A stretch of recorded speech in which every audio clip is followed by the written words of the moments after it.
Salut tout le monde! Presque 3 ans après notre disparition, la BBP revient pour de nouvelles aventures. Et cette fois-ci, on se retrouve sur Stargate, puisque l'on reprend les forts accords. L'épisode 11 à 14 de la saison 2 sont à l'honneur aujourd'hui. Dans cette nouvelle formule, on s'attardera un peu plus sur les anecdotes et histoires qui entourent la franchise. C'est parti! Et on commence par l'épisode de la Tok'ra, partie 1. Dans le flashback de Sam, on peut découvrir l'ancienne base des Tok'ra. Les décors sont en fait une réutilisation de ceux de Abydos.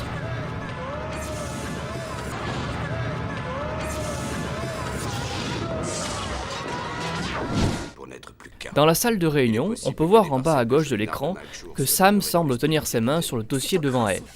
Pourtant, au cut suivant, ses mains sont tournées vers elle. De plus, on peut observer que le verre ici s'est déplacé vers l'intérieur de la table.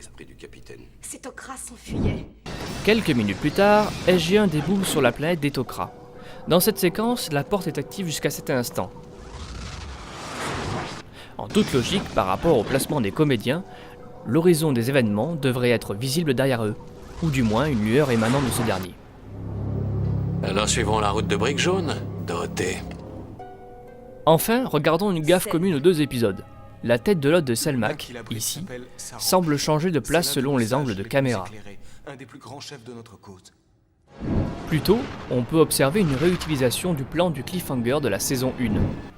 Et dans l'épisode suivant, le fléau, un autre plan réusité est visible ici. On peut voir un casque dépassé, bien que l'équipe SG n'en porte pas. Colleen Renison, ici, reprendra le rôle de Cassandra, mais à l'adolescence dans la saison 5. Cassandra était interprétée par Kathy Stewart, étant jeune, et Pamela Perry, plus âgée. Un fort accord à l'ancienne ici.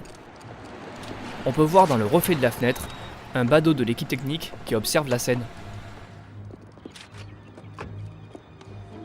Dans les crédits, Richard Leacock jouera le colonel Brogan dans la saison 3, épisode 14.